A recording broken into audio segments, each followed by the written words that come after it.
Okay, let's talk about oxidation numbers and oxidation reduction reactions and a couple of miscellaneous things like that. When we have something that's just an ion, then we know its charge and we know its oxidation number because that's its charge. So Mn2 plus has an oxidation number of 2 plus. In MnO2, I don't know it, so I'm going to have to figure it out. And this is what we do when we figure out the name of this compound. I need to know the oxidation number on manganese. So it's the same process. So we've done this before. We're going to let X equal the charge on manganese. I have one of those. And I have 2 oxygen ions, and oxides are almost always -2. The only exception to that is if it's with fluoride. It is not in this case, so oxygen is -2, or peroxides. If it was a peroxide, I would tell you. And since there's no charge written up here, the charge on this compound is 0. So X minus 4 equals 0, so X equals plus 4. So the oxidation number for manganese in this case is plus 4. Just like if I were to write out the name of this compound, it would be manganese 4 oxide. It's the same exact process, so it's not a new skill, but it is somewhat scary, I guess. So how about the oxidation number, and let's say sulfate. So again, I'm going to do the same kind of calculation. I don't know the charge on sulfur because it's not one I gave you a number for. I know I have one of them. I have 4 oxygen ions. Each one's a -2. And since there's a -2 charge here, it is -2 is the answer. So X minus 8 equals -2. So X equals +6. So the charge on the sulfur in this one, or the oxidation number, would be +6. How about if I have something like this? This is a reaction. It is an oxidation reduction reaction. And I know that because elements without by themselves have an oxidation number of 0. But when they form compounds, they have to have an oxidation number.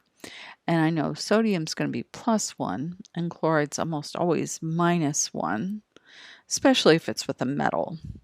So now I have my 2 substances. I know it's being oxidized. I know it's being reduced.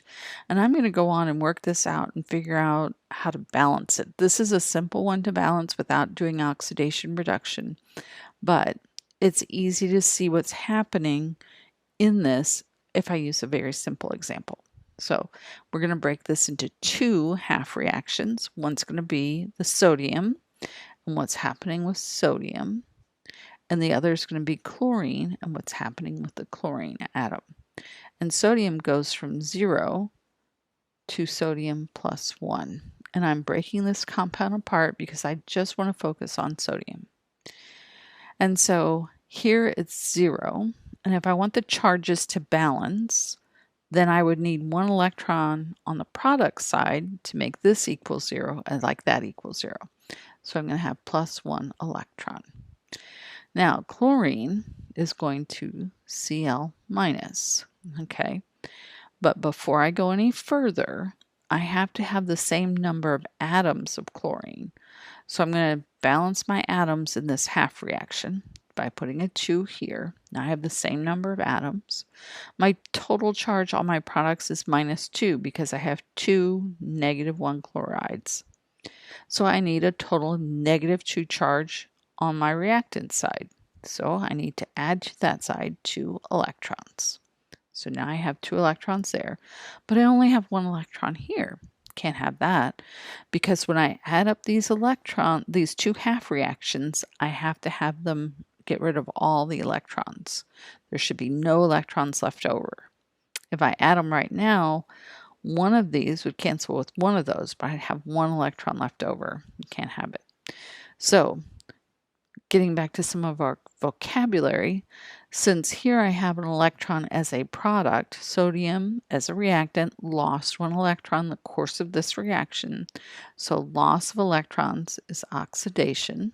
So this is my oxidation reaction.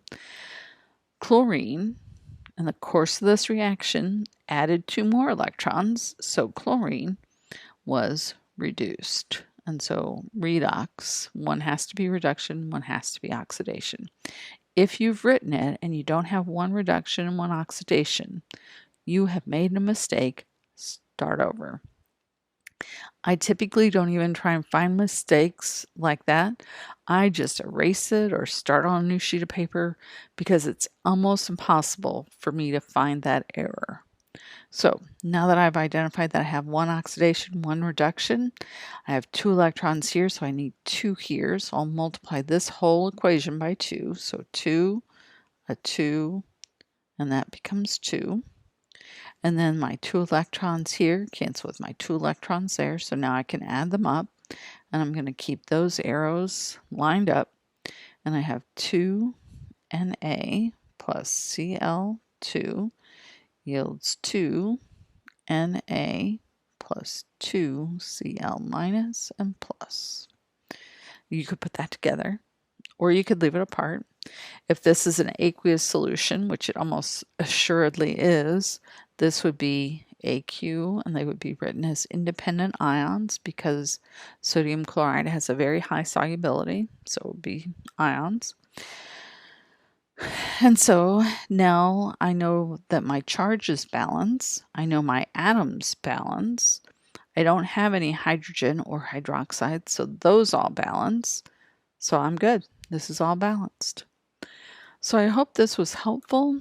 Let me know if there's something else you would like to see, and I will post this to YouTube shortly. Have a great afternoon.